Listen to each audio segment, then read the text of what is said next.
Hello, friends, and welcome to the Exams Made Simple. And we are back again with the Hindu Complete Newspaper Analysis for 30th November 2022.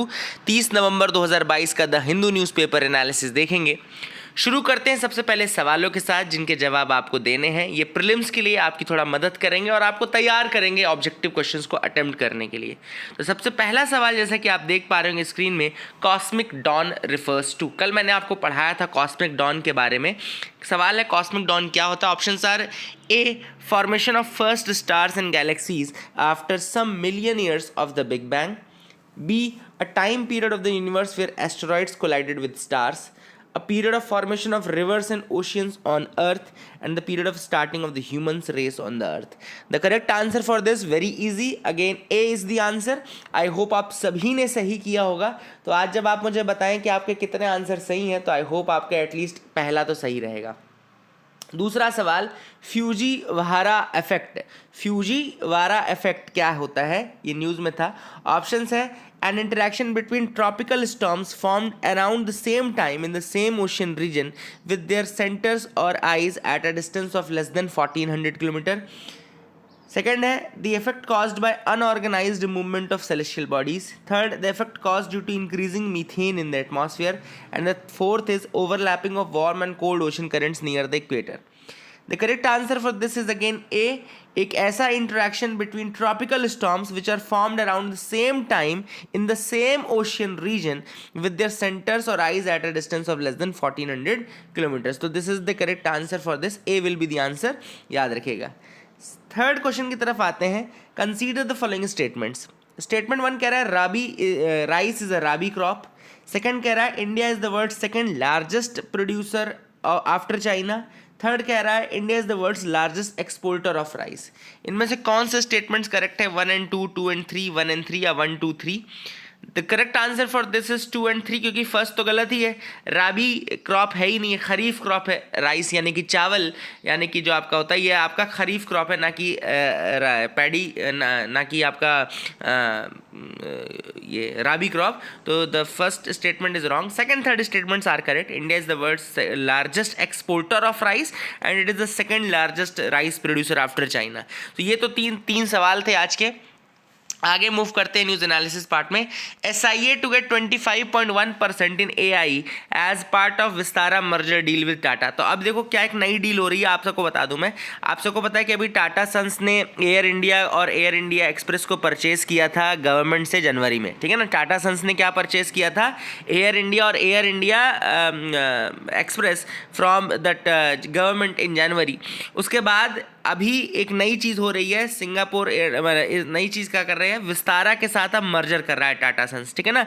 तो the merger will be there and Tata group जो रहेगा वो और consolidate कर लेगा अपनी airlines को under enlarged air India group. Air India group के अंतर्गत अब विस्तारा को भी इंक्लूड कर लिया जाएगा, ठीक है ना।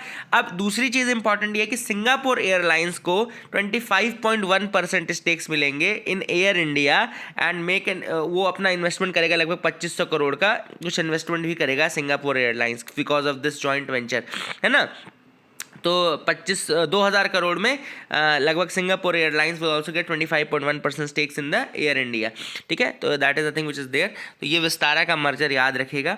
सेकंड न्यूज़ बहुत इंपॉर्टेंट यहाँ पे फ्रंट पेज की आपको दिख रही होगी। Doubling the court strength won't and pendency, supreme court ने कहा है doubling the court strength won't and pendency. अब यहाँ पर कुछ लोगों ने वो अपील की थी, पिटीशन डाला था कि सुप्रीम कोर्ट को कोशिश करनी चाहिए कि जजेस के नंबर को इंक्रीज करके डबल कर दिया जाए, मतलब 32 है तो 64 कर दिया जाए, and that will somehow improve the pendency and reduce the pendency and cases को सॉल्व करने में मदद होगी। But chief justice of India justice DY Chandrachud ji का कहना है कि ये बिल्कुल ऐसे पिटीशन आने भी नहीं चाहिए, क्योंकि बात पेंडेंसी की नहीं, बात पेंडेंसी में स्ट्रेंथ की नहीं है ना। आप लोगों के जैसे केसेस आ रहे हैं ना, उनकी बात है भाई। पेंडेंसी क्यों है? क्योंकि ऐसे केसेस हैं हमारे पास। तो बहुत अच्छी चीज़ वहाँ पे सुप्रीम कोर्ट के चीफ जस्टिस ने बोली यहाँ पे। उन्होंने कहा कि इस तरीके का अगर कोई पिटीशन होता अमेरिकन सुप्रीम कोर्ट में तो they would not have been even heard. है ना, ये पिटिशन वो सुन भी नहीं रहे होते, और आप लोग जिस तरीके से कर रहे हो ना, इस तरीके के पिटिशन, घटिया घटिया पिटिशन ला के बात करते हैं, ये पिटिशन वहाँ पे फॉरेन में सुने भी नहीं जाते, है ना, तो अमेरिका में सुने भी नहीं जाते हैं। एंड यही हमारा मिसफॉर्च्यून है कि जो सिस्टम हमने बनाया है कि सबको ईजी एक्सेस मिले, सबको ईजिली अवेलेबल रहे, वही चीज़ अब इस कोर्ट को डिसफंक्शनल बनाती जा रही है ना। तो a thing which was introduced in order to make it easy for you people, which was there to make it affordable and accessible to everyone, वही चीज़ अब सुप्रीम कोर्ट को डिसफंक्शनल बना रही है। Now this is what the thing was said। अब मैं आपको UPSC prelims के हिसाब से कुछ बहुत अच्छी चीज़ बताता हूँ। 3 आर्टिकल्स मैं आपको बताऊंगा, याद रखिएगा। Article 126 is appointment of acting chief justice, याद रखिएगा। आर्टिकल 126 जो है वो appointment of acting chief justice है, सुप्रीम कोर्ट की बात कर रहे हैं। तो आर्टिकल 126 कहता है कि जब office of chief justice of India vacant रहे, और when chief justice by any reason is absent या unable to perform the duties of his office, the duties of the office shall be performed by such one और the other जज of the Supreme Court as president may appoint for the purpose. ठीक है ना, तो उसमें president may appoint for the purpose ऐसे व्यक्ति chief justice की भूमिका निभाता है। ठीक है ना, एंड ये कहाँ से होगा, जज ऑफ द कोर्ट से ही चुना जाएगा।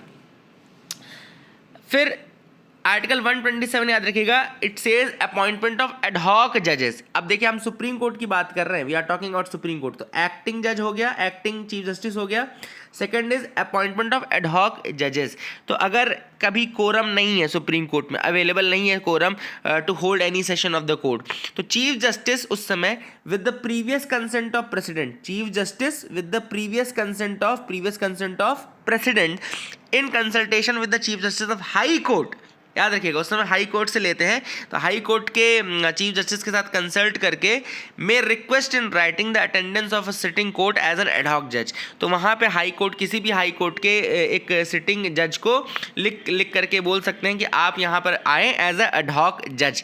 ठीक है ना, एडहॉक जज याद रखिएगा, ये सिटिंग जज होता है हाई कोर्ट का, और राइटिंग में चीफ जस्टिस देता है to the chief justice of the high court, जैसे हाई कोर्ट से उसको बुलाना हो, और ये होता है previous consent of the president के थ्रू। ठीक है ना, तो याद रखिएगा, एंड एडहॉक जज को अपॉइंट किया जाता है, एडहॉक जज की सिटिंग को बुलाया जाता है। ठीक है ना, अब याद रखिएगा इसके अलावा एडहॉक जज जो होना चाहिए, he should be qualified for appointment as a जज ऑफ द सुप्रीम कोर्ट, है ना, इसको क्वालिफाइड होना चाहिए टू बी द जज ऑफ द सुप्रीम कोर्ट, तभी उसको बुलाया जाएगा। It shall be the duty of the जज who has been designated in priority to other, मतलब वही है कि जिसको डेजिग्नेट किया जाएगा एडहॉक जज की तरह, तो फिर वो जा करके वहाँ पे अपनी अटेंडेंस देगा। ठीक है, एडहॉक जज की बात हो गई।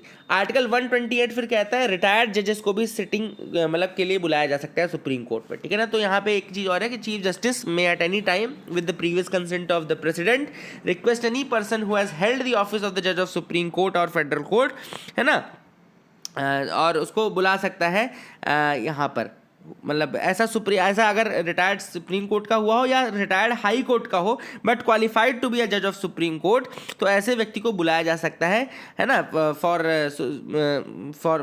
दैट हियरिंग एंड ऑल, है ना, उसको बुलाया जा सकता है, और उस समय प्रेसिडेंट उसके अलाउंसेस और ये सब जो रहेगा वो डिटरमाइन करेगा। ठीक है, तो ये एक इंपॉर्टेंट चीज़ है। तो कुल मिलाकर के हमने क्या देखा, सुप्रीम कोर्ट में एक एक्टिंग चीफ जस्टिस हो गया, एक एडहॉक जज का मैकेनिज्म हो गया, और एक आपका रिटायर्ड जज को भी बुलाने का मैकेनिज्म हो गया। तो ये 3 मैकेनिज्म ही है सुप्रीम कोर्ट में। आई hope you will remember that, ये आप याद रखिएगा। ठीक है, आगे मूव करते हैं, देखते हैं और क्या इंपॉर्टेंट न्यूज़ आर्टिकल्स हैं। तो यहाँ पे अगली न्यूज़ आर्टिकल भी फ्रंट पेज की है, betting for exotic meat, gambling dens in Manipur descent further into illegality. अब यहाँ पर गैम्बलिंग डेंस बने हुए हैं आपके मणिपुर रीजन में, और मणिपुर में गैम्बलिंग हो रही है for exotic meat. Now exotic meat मतलब अलग अलग एग्जॉटिक तरीके के एनिमल्स और उनके मीट के कारण मीट के लिए बेटिंग की जा रही है। This is what has been is happening. And Ukhrul आपको पता होना चाहिए, Ukhrul is about 80 kilometre north east of the state capital Imphal. वहाँ पे बहुत ज़्यादा वाइल्ड एनिमल्स डेड और alive are being offered as prizes, है ना, वाइल्ड एनिमल्स डेड और alive are being offered as prizes Ukhrul वाले रीजन में। तो ये आप याद रखिएगा। ठीक है ना, that is the thing which is important. अब यहाँ पे है द लार्जर और द रेयरर द बर्ड और एनिमल और the body part the higher the price of the ticket. वही वाली बात है कि जितना बड़ा होगा या ज़्यादा एग्जॉटिक होगा, जितना वैसा पार्ट होगा उतना ही ज़्यादा प्राइस होगा टिकट का। तो ये सारी चीज़ें हो रही हैं। This is affecting the population of the animals. Obviously बात है, वाइल्ड लाइफ को अफेक्ट करता है। अब यहाँ पे कुछ एनिमल्स हैं जिनके बारे में लिखा है, कौन कौन से एनिमल्स है, boars, deers and animals like binturong. Binturong क्या है? Binturong is an arboreal mammal also known as bear cat. इसको बियर कैट बोलते हैं। जैसे अगर आप इसको देखोगे तो आपको बियर और कैट दोनों की याद आ जाएगी, है ना। तो it's a bear cat and binturong याद रखिएगा, आर्बोरियल मैमल है, known as bear cat. Squirrels and flying foxes, bats होते हैं ये, फ्लाइंग फॉक्सेस आर बैट्स, ठीक है ना। And these are found in offer. इसके अलावा different types of birds such as grey sided thrush and tragopans, ठीक है ना। तो कौन कौन से बर्ड्स होते हैं यहाँ पे? Grey sided thrush and tragopans, these are the birds which are there. And ये ट्रैगोपैंस जो है इनको हॉर्न्ड फीजेंट्स भी कहा जाता है, they are known as horned pheasants, ठीक है ना। एंड इसके अलावा ब्लेथ्स ट्रैगोपैन जो है, it is the state bird of adjoining Nagaland as well. तो ब्लेथ्स ट्रैगोपैन जो है, it is the state bird of Nagaland, ये भी आप याद रखिएगा। तो these are the things which are there, I hope you will remember this, ठीक है ना। आगे मूव करते हैं, देखते हैं और क्या इंपॉर्टेंट न्यूज आर्टिकल्स है जिनके बारे में हमको डिस्कस करना है। You can move ahead with me. यहाँ पे loopholes in Haryana RERA law needs to be fixed, ठीक है ना। तो रियल एस्टेट रेगुलेटरी अथॉरिटी यहाँ पे जो है उसमें लूप होल चल रहे हैं हरियाणा के। हमको इससे मतलब नहीं है, आपको पता चल गया। मैं थोड़ा सा आपको बता दूं, यहाँ पे जो रेरा है, रेरा आपका एक बॉडी है जो कि 2016 में एक्ट आया था, real estate regulatory authority act 2016 में ये एक्ट आया था। और इसके थ्रू हर स्टेट को कहा गया था कि आपको मैंडेटरली एक बॉडी बनानी है रेरा नाम की, रियल एस्टेट रेगुलेटरी अथॉरिटी नाम की।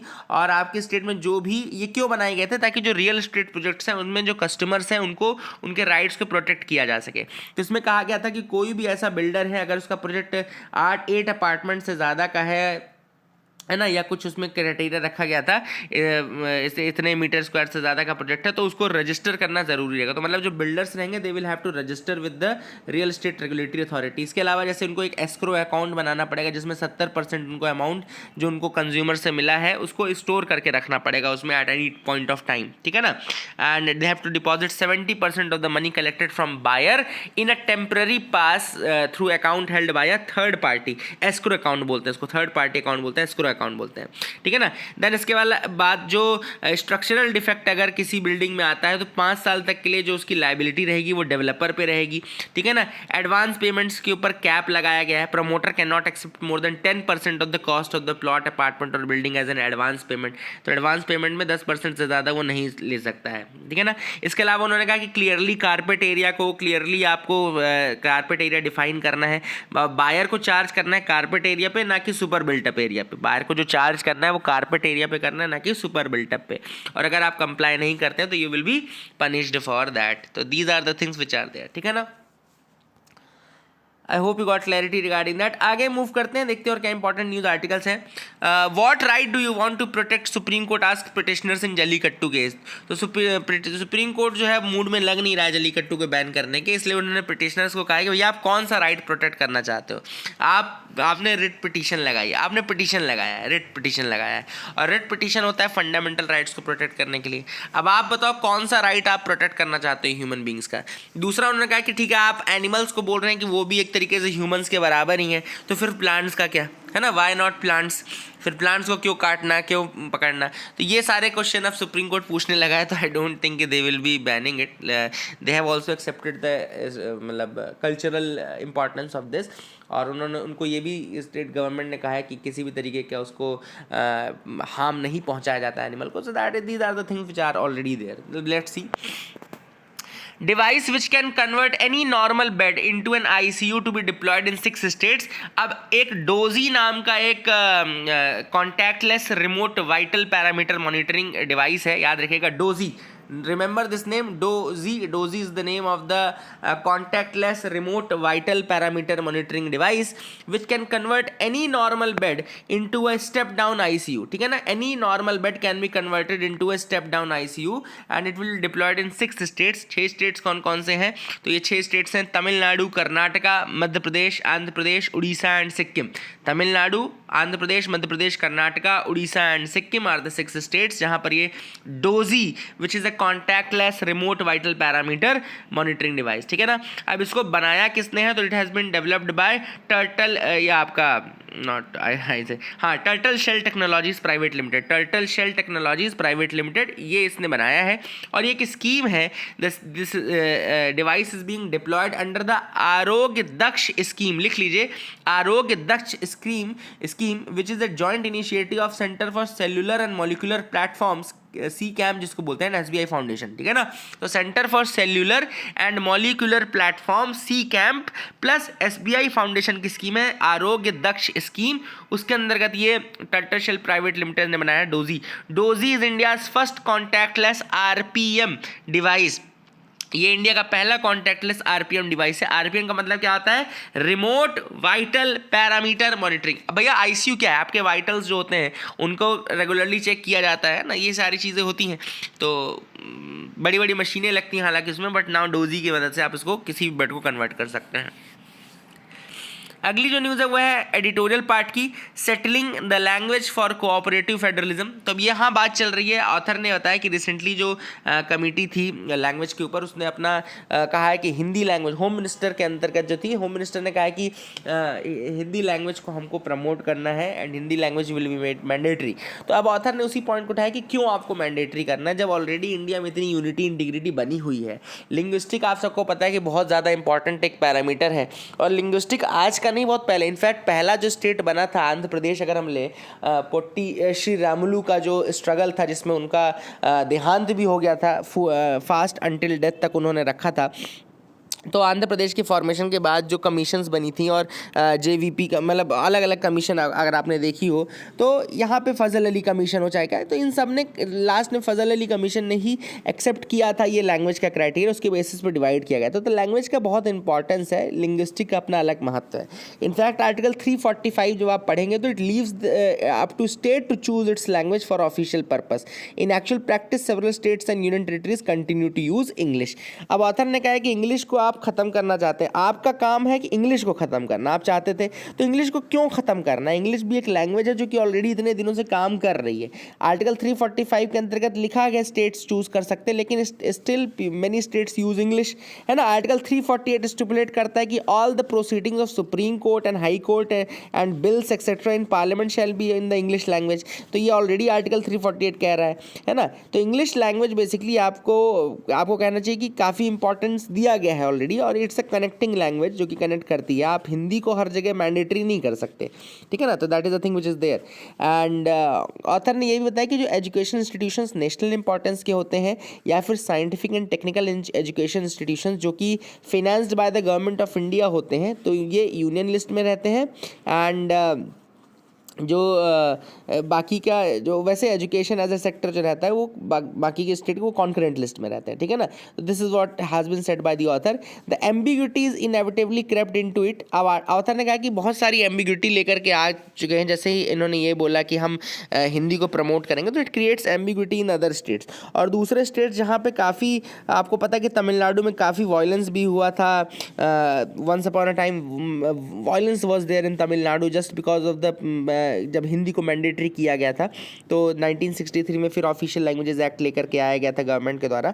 अदरवाइज उसके पहले तमिलनाडु साउथ के स्टेट से तो बहुत ज़्यादा उस समय वो सब हुआ था, चीज़ें हुई थी. तो ऑथर ने वही चीज़ कही है कि हिंदी को इस तरीके से आपको वो, हाँ, हिंदी का प्रमोशन के लिए ऑलरेडी आर्टिकल 351 है, तो उसके लिए जो स्टेप्स लेने चाहिए वो लेने चाहिए, लेकिन इसको आप मैंडेटरी कर दें या इसको आप फोर्सफुली एम्प्लॉय करना चाहें तो वो चीज़ जो है वो सही नहीं है. This is what the author has said in this article. I hope you will remember that. Okay, ठीक है, कोई बात नहीं, ऑथर का अपना व्यू पॉइंट हो सकता है. EWS are well represented in higher education. अब यहाँ पे आर्टिकल कह रहा है कि जो हायर एजुकेशन के लिए आप जो EWS के लिए रिजर्वेशन आपने रखा है आर्टिकल 15(6) के अंतर्गत और आर्टिकल 16(6) के अंतर्गत, तो वो ऑलरेडी वेल रिप्रेजेंटेड है। ये डेटा NIRF का जो डेटा है, नेशनल इंस्टीट्यूशनल रैंकिंग फ्रेमवर्क का डेटा है, उसमें पता चलेगा कि 10% से तो ज़्यादा ही EWS अभी भी हर इंस्टीट्यूट में है, हर तरीके के इंस्टीट्यूट में है ना। अब यहाँ पे बस एक फैक्ट आपको इंपॉर्टेंट लिख लीजिए अपने प्रीलिम्स के लिए कि अजय भूषण पांडे कमेटी थी, अजय भूषण पांडे कमेटी थी जो कि अपॉइंट की गई थी to determine the EWS income criteria. Ajay Bhushan Pandey committee appointed to examine the EWS income criteria. इसको आप लोग लिख लीजिए, जिसने 8 लाख जो क्राइटेरिया उसको डिटरमाइन किया है, अजय भूषण पांडे कमेटी। तो ये आप याद रख लीजिएगा। This is what has been in this article. बहुत ज़्यादा चीज़ें नहीं थी, बस यही चीज़ है। On the entry of women in masjid, अब यहाँ पे अभी रिसेंटली जामा मस्जिद ने एक वो निकाला था जिसमें उन्होंने कहा था कि सिंगल वुमेन या फिर वुमेन इन ग्रुप जो रहेंगी they will not be allowed to enter into the mosque, है ना, जामा मस्जिद में। हालांकि Jama Masjid is one of the rare mosque जहाँ पर कि वुमेन की एंट्री अलाउड है, अदरवाइज बहुत सारी मॉस्क अलाउड नहीं करती हैं वुमेन की एंट्री। बट इस पर काफ़ी हो हल्ला बवाल हुआ और इसके बाद अभी जो द मस्जिद एडमिनिस्ट्रेशन है उसने फिर से लिखा है कि they do not want to prevent anyone from worshipping the womens, ठीक है ना। और फिर इसके बाद उन्होंने इसको अलाउ करने के लिए कहा है। तो अब देखो एक चीज़ बता दो कि मोस्ट ऑफ द जो मॉस्क्स हैं वो अलाउ नहीं करती हैं। हालांकि कुरान ने कहीं पे भी प्रोहिबिट नहीं किया है कि women can not enter the mosque for prayers. तो ऑथर ने वही चीज़ यहाँ पे बताई कि जहाँ पे भी कुरान में प्रे करने के लिए, अल्लाह की प्रेयर या इन सब के लिए जहाँ पे भी लिखा गया है वहाँ पे वो जेंडर न्यूट्रल टर्म में लिखा गया है। ऐसा नहीं लिखा गया है कि only men can worship and not the womens, है ना। तो जैसे वही वाली बात है, तो कुरान कहीं पे भी मना नहीं करता, but it is I don't know why the Muslim clerics and ulemas why they prohibit and why the masjids are not allowing the women to enter, है ना, कि क्यों नहीं कर रहे हैं, जबकि आप पूरे कुरान में कहीं नहीं पाएंगे। इनफैक्ट जनरल कॉल जो है, जैसे अजान ही है, general call for is the invitation to both men and women, है ना, it is an invitation to both men and women. ये तो नहीं कहा जाता कि only men should come for prayer and men should come for success, है ना, ऐसा तो नहीं कहा जाता।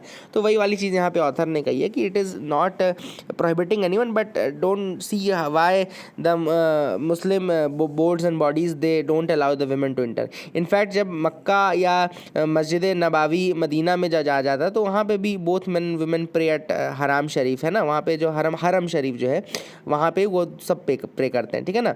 तो that is the thing which is there. And यहाँ पे in US and Canada to women access mosques for prayers and even gather there for special Taraweeh. तो यहाँ पे US एंड कनाडा में भी वुमेन के पास एक्सेस है मॉस्क्स की for prayers and even gather there for special Taraweeh. तो ये भी एक इंपॉर्टेंट चीज़ है जो कि ऑलरेडी है। And they can do the prayers in Ramzan and all other things they can do. But last चीज़ यहाँ पर है कि अब देखा जाएगा कि शायद दूसरे जो महिलाएं हैं उनका ये कहना है कि now we want the access into the other dargahs and other mosques as well, है ना। तो वही चीज़ वो चाहते हैं कि दूसरे दरगाह एंड मॉस्क में भी उनको एंट्री दी जाए। एंड यही चीज़ है जो पिटीशन फाइल किया गया है सुप्रीम कोर्ट के सामने, ठीक है ना। तो these are the things which are there and supreme court ने इन सारे केसेस को क्लब करके एक साथ रख लिया है, ठीक है। Karnataka voter data theft case, एक चीज़ याद रखिएगा, कर्नाटका में एक Chilume Educational Cultural and Rural Development Trust है, Chilume Educational Cultural and Rural Development Trust, जिसको एक्यूज़ किया गया है कि of collecting personal information from the public. It has been accused of collecting personal information from public under the guise of spreading awareness by impersonating BPMP officials। तो ये Chilume Educational Cultural and Rural Development Trust जो है इसने collect की है personal information public से under the guise, मतलब ये डिस्गाइज में की है बाय स्प्रेडिंग फेक थिंग्स, कि वो हम BBMP के ऑफिशियल्स बन करके उन्होंने ऐसा किया है, ठीक है ना। तो that is the thing which is, तो ये एक इंपॉर्टेंट चीज़ है, मतलब दूसरे बॉडी को ही उन्होंने वो कर लिया, मतलब इम्पर्सनेट कर लिया। एंड इम्पर्सनेट करके बोला कि BBMP क्या है, ये है बृहत बेंगलुरु महानगर पालिका। तो बृहत बेंगलुरु महानगर पालिका बन करके क्या ऑफिशियल बन करके इन्होंने किया है। और उसमें उन्होंने वोटर ID, आधार, फ़ोन नंबर, ये सारी चीज़ें भी वहाँ पे ले ली हैं। तो अब इसी के ऊपर काफ़ी बवाल हो रहा है। और द थिंग इज़ दैट कि ये बिल्कुल गलत ही, ऑब्वियस सी बात है, गलत तो है ही। तो ये सारी चीज़ें है। आगे मूव करते हैं, देखते हैं क्या इंपॉर्टेंट है। 2 लॉयर्स बिकम एडिशनल जज of the Bombay high court. अब यहाँ पे मैंने अभी आपको सुप्रीम कोर्ट में बताया था आर्टिकल कुछ बताए थे, अब हाई कोर्ट के कुछ आर्टिकल हैं। सेम आर्टिकल 223 है एक्टिंग चीफ जस्टिस के लिए, दूसरा है आर्टिकल 224 फॉर एडिशनल जजेस एंड एक्टिंग जजेस। अब ये एक इंपॉर्टेंट चीज़ याद रखना है, जब हमने सुप्रीम कोर्ट पढ़ा था तो वहाँ हमने पढ़ा था एड हॉक जजेस, एड हॉक जजेस, और जब हम हाई कोर्ट पढ़ रहे हैं तो वहाँ पे पढ़ रहे हैं एडिशनल एंड एक्टिंग जजेस, एडिशनल एंड एक्टिंग जजेस, याद रखिएगा। This is the difference between the two.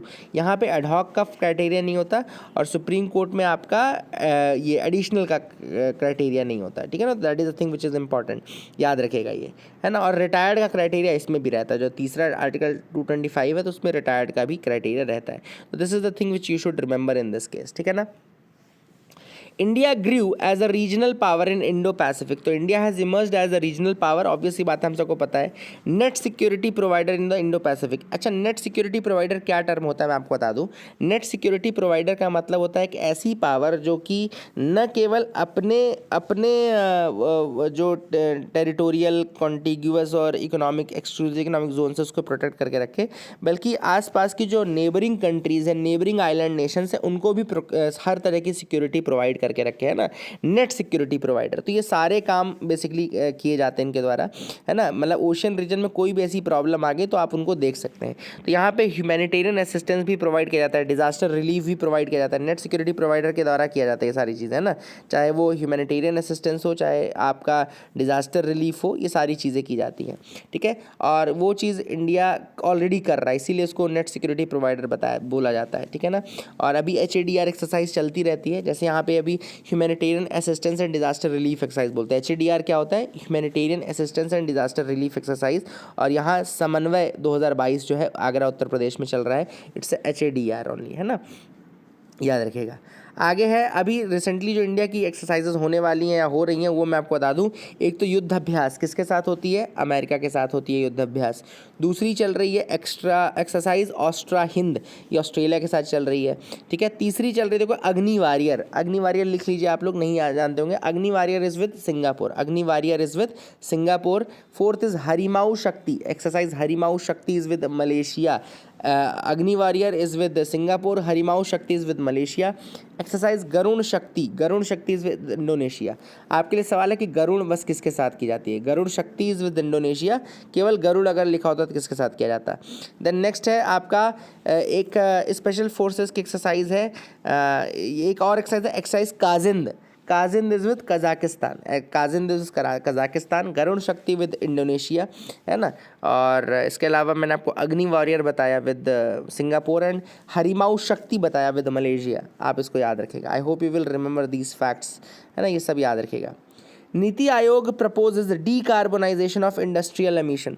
तो यहाँ पे नीति आयोग ने प्रपोज किया कि जो इंडस्ट्रियल एमिशन उसको डीकार्बोनाइज किया जाए, कार्बन को कम किया जाए 2070 तक अगर आपको करना है तो इसके लिए जो टेक्नोलॉजी है ऑब्वियसली बात है carbon capture utilisation and storage, CCUS बोलते हैं। कार्बन कैप्चर मतलब कार्बन को कैप्चर करके रखना है, फिर उसको यूटिलाइज करना है और उसको स्टोर करके रखना है ना। Carbon capture utilisation and storage, it is the technology for decarbonising the emissions from high polluting sector such as the steel, cement, oil, gas, petrochemicals, chemicals and fertilisers, है ना। तो यहाँ पे CCUS का यूज़ कर सकते हैं और आप कोशिश कर सकते हैं कि जो कार्बन डाइऑक्साइड एमिशंस हैं 2050 तक हाफ हो जाएं और फिर उसके बाद 2070 तक हम इसको पूरी तरीके से कम हटा सकें, ठीक है ना।